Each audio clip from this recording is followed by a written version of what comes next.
Ça s'entend. Nous allons donc vous le donner verbalement, mais un seul le livre, deux seuls les deux. Ferraria de Nicolas Bourbon.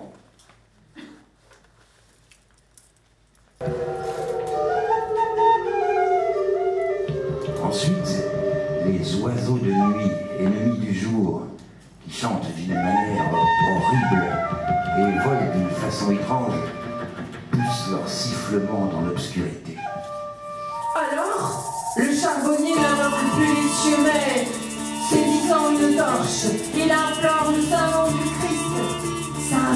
S'avance vers les bêtes féroces qui s'enfuient comme frappées par la foudre. Elles s'enfuient vers leur repère familier. Le cerf se prend dans les filets, le renard rusé et malfaisant, ainsi que le loup, fléau des troupeaux ennemis des bergers, tombe dans la fosse.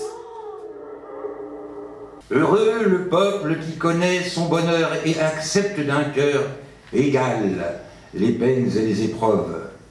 Combien sont plus heureux ceux qui ne sont pas poussés au brigandage par la soif d'argent. Ces gens cupides méritent tous les châtiments de l'enfer. Ils trouvent leur plaisir dans les rapines.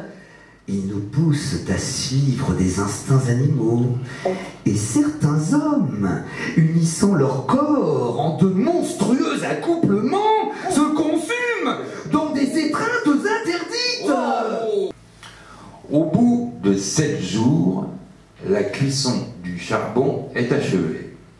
La fumée et le feu s'arrêtent. Alors, avec des râteaux, on découvre la pyramide. Je vais parler des mineurs.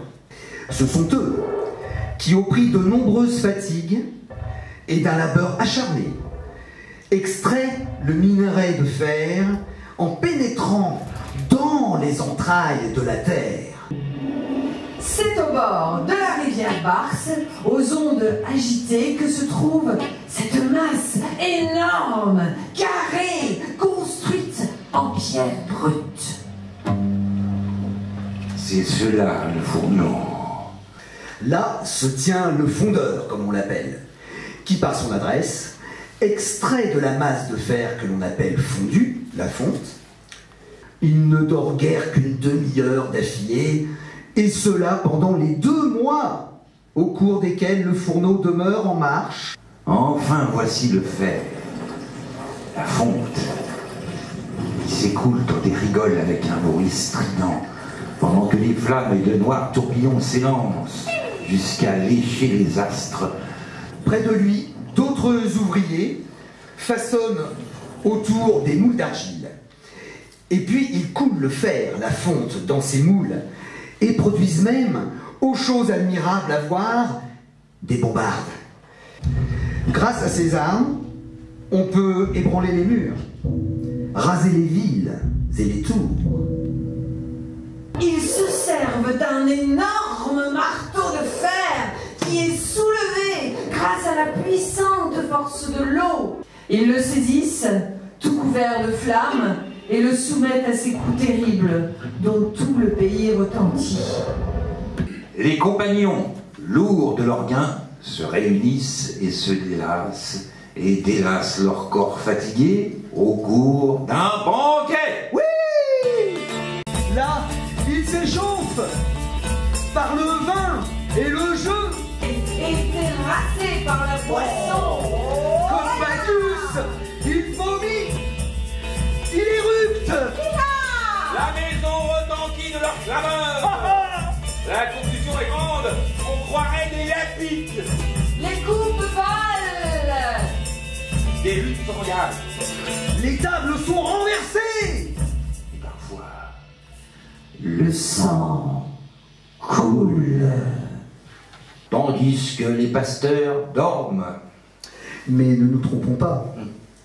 Je ne veux pas dire que leur avidité soit aussi en sommeil, car elle les pousse à augmenter leur fortune et à défendre les impostures qui sont à la base de ces fortunes, et à faire tomber dans ces filets le pauvre peuple, et à en faire les victimes de leurs sornettes et de leurs mensonges.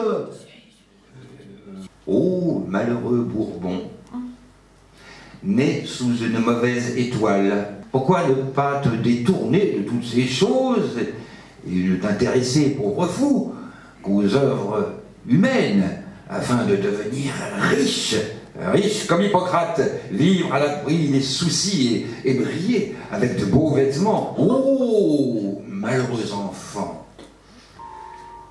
L'ombre des séductions du monde conduit à la dérive et entraîne vers de folles illusions. Vous donc, Jeunes gens, Accordez votre indulgence à Bourbon.